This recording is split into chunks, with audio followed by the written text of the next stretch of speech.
magnetic field interacts with the electrons, and it distorts the cloud of the electron around the atom. And as it distorts it, it actually changes the energy of the bound states of the electron to the nucleus. And this is bad for us because that's effectively what we're trying to measure. We're trying to measure the energy difference corresponding to Planck's constant times the frequency of light that excites the electron between those states. And imagine that the unperturbed, what nature gives us are these black lines, and we put on this bright laser field, and these dashed lines, it changes. And now when we try to measure the frequency, it's not the actual frequency that the electron would normally experience. It's being changed by this laser field, this very intense laser field. What's worse is that the amount that this changes will change depending upon how strong of a laser field we're using. If we use a really intense laser, it's a really big effect. So this is a problem for us. And so the solution is by operating the lattice at an optical wavelength, which is known as the magic wavelength. So we like to use magical techniques even in this kind of research. And the idea is simple. What if there's a way that optical lattice, when it distorts that electron cloud, it distorts it the same for an electron in the ground state and then one in the excited state, exactly the same. All we're really measuring is the energy or frequency between those states. So if they move by the same amount, it's as if they didn't move at all for our comparative measurement, measuring the difference between those. So this is the operation of the so-called magic wavelength, and it works pretty well. Okay, putting that all together, we can identify some atoms that are actually able to realize all of those characteristics we just talked about. It turns out that they're mostly we actually use, which like these other guys, has 2 valence electrons. And it just turns out that because it has 2 valence electrons, it has some special properties which means that we can do all the stuff we just talked about. In particular, there are kind of asteroids, strontium, mercury, and ytterbium are kind of the most popular choices right now for this type of clock. Okay, so putting it together, we have high energy electronic state. We can check that box. We've got that long-lived excited state, which means it has a very narrow band resonance. We've got that large atom number ensemble, so we can average away this so-called quantum projection noise. We've got that the ability to control the Doppler effect with this magic wavelength lattice.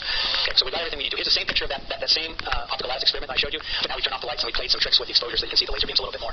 This is the optical lattice laser that's holding the atoms. This yellow laser right here is our special clock laser that actually excites the atoms and starts the ticking.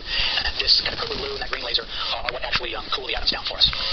Okay, just by way of my own information, what time should we be finishing here? Okay, so maybe give me a little guidance because I'm worried that I'm going to go too far off. So, okay.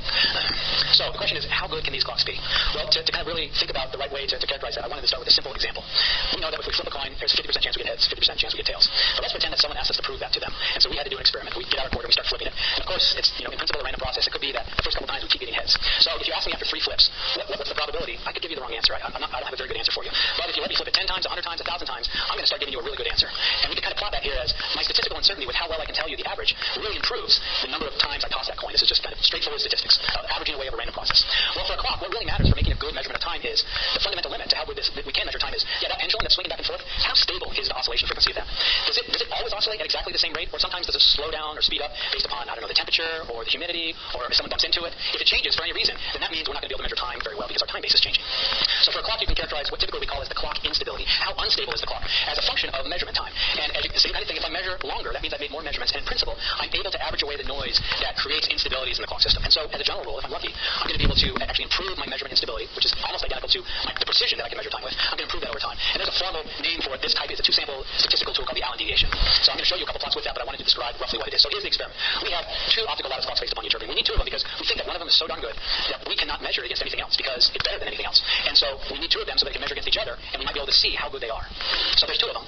There's some shared properties here. This is basically just the laser system that starts out with. But ultimately, the laser light, which starts here, it goes to one optical lattice clock system and then to another optical lattice clock system. And there's some various transducers that we use to tune the laser light to the right frequency and so forth. That's not terribly important.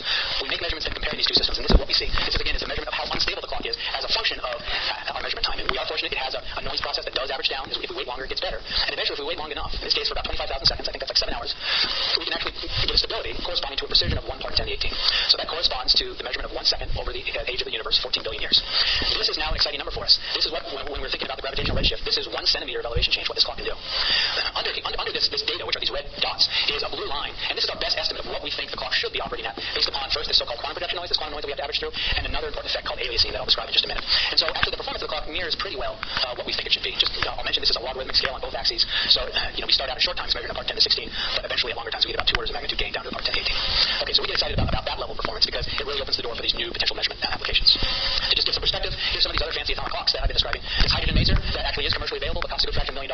That's its instability, the black line. The so-called cesium fountain, which is basically the most sophisticated cesium clock. Remember, cesium is the definition of the SI unit of the second in the hertz. So cesium clocks are very good, and this is the best of those. That could be as good as this red line. Then when you start moving to these so-called optical clocks that are operating at much higher frequencies, there's one type of optical clock using a single trapped ion, that's this green line. And finally, here's this new type of clock, the ytterbium lattice clock that's coming in. So again, logarithmic scaling. So there's basically an order of magnitude improvement with each one. And because the way it averages down, if you wanted to get to the same performance that blue dot is there with that green line, it would take square the number of times. So in other words, there's 1 order of magnitude difference, but it would take 2 orders of magnitude to average down to get there. So kind of substantial improvement. But even then, we're not at the limit of these systems. We can do better. There was this aliasing noise I was talking about. So this is a technical noise that we had to work through in the last couple of years.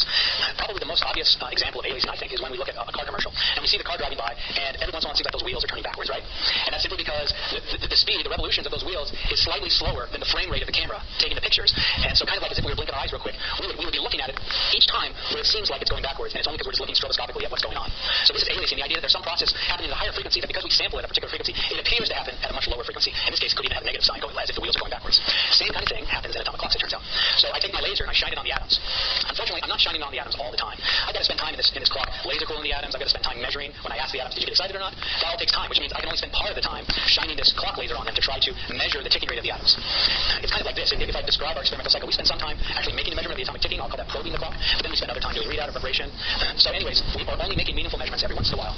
And so that means part of the time we're not making meaningful measurements. And this is kind of like a digital sampling of what is the laser frequency. And unfortunately, this laser has some noise at all kinds of frequencies, and we can downsample that noise and detect it at a frequency that it doesn't actually exist at. So this is an aliasing problem. It's actually called the Dick effect, named after a physicist at the Jet Propulsion Lab of NASA, John Dick, who first illuminated this phenomenon for atomic clocks. Well, there's a couple solutions for this, and this isn't such a big deal, and for time I'll maybe glaze over this a little bit. The idea is if my laser that excites the atoms doesn't have a lot of noise on it, then I don't care if it aliases or not, because there's not noise to really get aliased down into my measurement. So it's not a problem. So there are ways of making a very quiet laser. By that I mean that it has a very stable output frequency, and it's called cavity stabilization. It's almost a whole field unto itself, where we take a laser and then we shine it on a so-called optical cavity, just two mirrors. It turns out that the laser light will only go inside those two mirrors if the wavelength of light it actually meets a resonant condition. That the distance between those two mirrors is an integer multiple of that wavelength. And so you can basically lock the wavelength of this laser to the spacing between those mirrors. And by so doing, you can make the laser wavelength and thus its frequency much more stable than it would be otherwise. So this is a picture of such an optical cavity, or at least a graphical representation. There's a mirror there, and there's a mirror on the backside, and there's some low expansion glass. And believe it or not, it's possible using these techniques to keep the average length between these mirrors more stable than the radius of the nucleus of the atom. It's a modern marvel of physics and engineering, but it can be done, and it can mean that you can make this laser have a line width which is like less than a hertz and be very frequency stable. So we've done things like that to try to make our lasers better. Or we've also done this more recent trick where we actually have two of these atomic systems and we operate them so at any given time the laser is exciting the atoms that are very tiny now. And this way we can effectively eliminate these consequences because sampling is daytime and sunrise measurements. So it's the only tool that we use. And we find that some of those techniques we can implement for years. It's actually data that we only talk about we can have so it's not enough yet.